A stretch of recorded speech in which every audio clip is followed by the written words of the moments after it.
What's up, guys? Erroneous here, back with another Raid Shadow Legends video. Today's video I will be going over the brand new fusion Skorrid the half spawn, and whether or not you should be going for him, or based on your account, if you should be going for him, and whether or not I'm going to be going for him as well. So I'm going to go over his kit, and then I'm going to talk also about where he's good at in the game, and then just go from there. So let's get into this. Alright, so we've got Skorrid the half spawn here. He is a demon spawn magic affinity legendary champion. He will be a fusion, not a fragment summon. It is a fusion champion. So with fusion champions, typically they're like old school. You have to collect champions, the rares, and then fuse them into the epics, or fuse the epics into the legendary. There's different ways they've done fusions in the past, but hopefully it's just you're collecting the epics and then you can just fuse them into the legendary.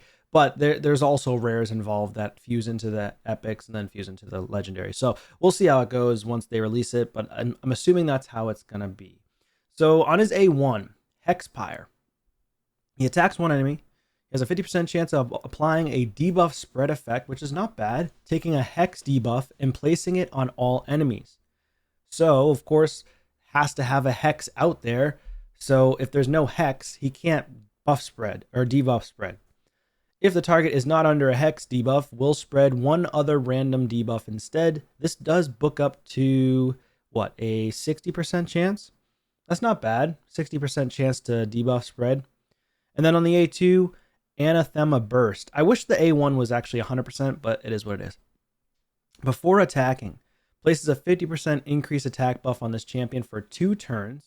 Repeats the attack on all enemies under a Hex. So attacks one enemy. It's kind of the opposite of Foley's attack, where Foley, he has that block revive skill where he nukes everybody with an AoE and then hits the one single target that you targeted with an even harder hit for the single attack. So with this guy, he hits one target, and then as long as the enemies have Hex on them, he'll attack all the enemies with Hex.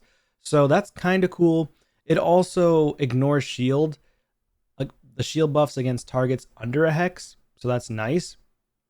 So, I mean, that is good for Hydra. I will say that's decent for Hydra, but the Hydra only places the shield once in a while. I mean, unless the Hydra is stealing your shields from you, placing them on himself, which you probably don't want that anyways, because you don't want the Hydra heads to stay alive. You want to destroy the Hydra heads, decapitate them, and then do as much damage as possible to the dead bodies. So, I mean, I'm not a huge fan of that ability, but it seems like just a nuking ability. So far, his kit is just straight up nukes. Like, he's just, yeah, I don't really see anything exciting yet, but we'll see.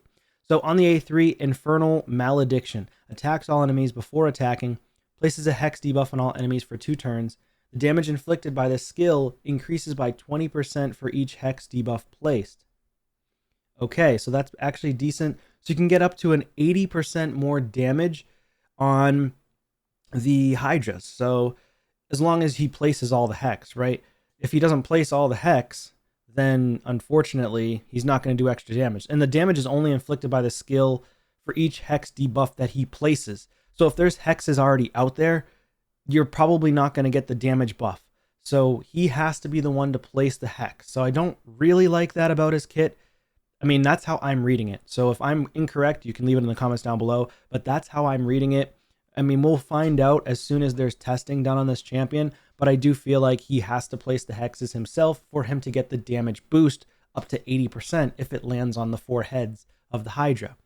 This could also be good in Spider hard mode, right? Because he's placing the Hex on all of the spiders. And it doesn't say that there's a cap on this ability. There's no cap. So if you're in Spider's Den and you get 20% more damage for every single spider, I wonder if this guy can one-shot the spider. I don't know for sure. I would assume no, but he's definitely going to do some incredible damage on Spider hard mode. So, and then he's going to do decent damage on normal spider, but I wonder how much damage he can do on normal spider. Like, does he hit as hard as an enemy max HP champion if there's a ton of Hexes out there?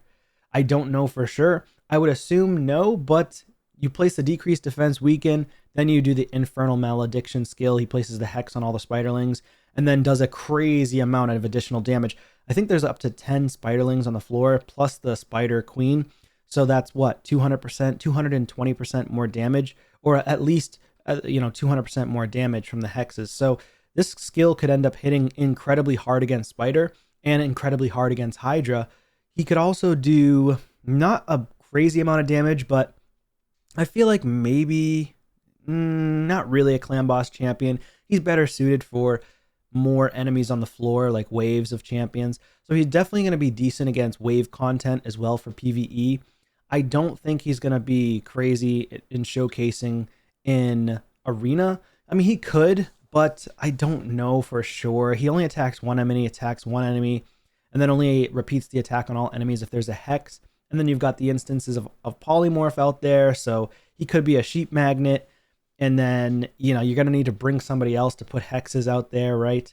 So I don't know. Now, this ability here will repeat the attack on all enemies under a hex. So it doesn't need to be placed by him. It's just as long as there's hex out on the floor. So in arena, we just had the 5-star Mithrala, right? It's going on right now, the Titan event. So if you have a 5-star Mithrala soul, she has crazy resistance, crazy accuracy. She can place the hex first on all the enemies. But again, you got to be careful of stone skin, immunity buffs, high resistance, things like that to take into account. And then, of course, polymorph 6-star is a problem. And then he can go in and attack the enemies and hopefully do a ton of damage with the A2. But getting around to that A3, how is he going to get that next turn? So let's move on to the passive here. I'm just trying to think of different ways that you can utilize him with different champions at this point. I mean, he could definitely be utilized in Spider, also with that one dude, a Kemptum. A Kemptum places hexes as well. So I feel like he'd be really good in Spider, really good in Hydra right now.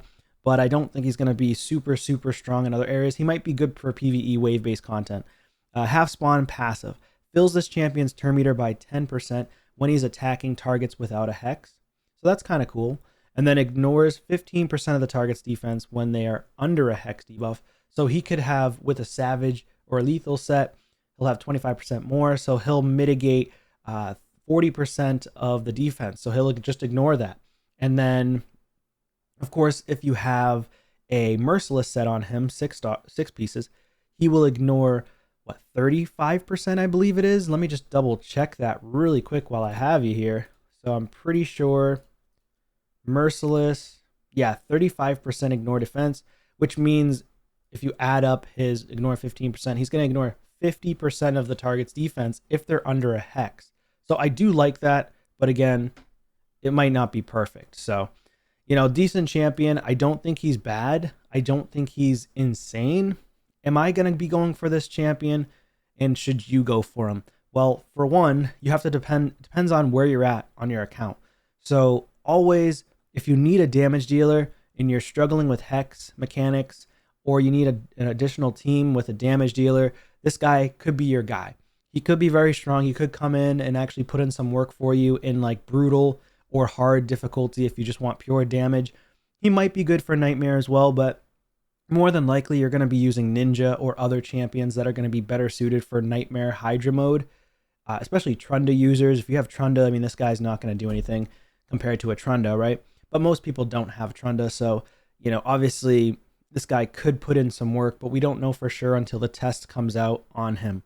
So I am very, very interested in seeing how much damage he can actually put out, what his potential will be. Now, in terms of me going for him, now I don't have much when it comes to resources right now. The fusion starts literally this upcoming week on Thursday. So by Thursday, I could probably save like 800 gems, maybe 900. I guess it depends on my missions here. I need a mythical 6-star, and then I could get 500 gems. So that would be a lot, but it's highly unlikely that I'll get a 6-star mythical artifact because I just don't have any mythical charms left. And then the rotation of Curse City, we have to wait until the next rotation of Curse City comes around so I can get more mythical charms. So, for me, I might actually end up considering skipping this champion unless he's a crazy, crazy, crazy nuker and he goes nuts on the test server once those people who have test server access can utilize him. Anywho's, that's going to be it for this one, guys. Let me know your thoughts and comments down below. Where would you utilize this guy? I told you where I would utilize him and suggested areas, but I want to know your thoughts and comments down below. Please consider leaving a like, subscribe to the channel, and I'll see you on a video soon. Take care.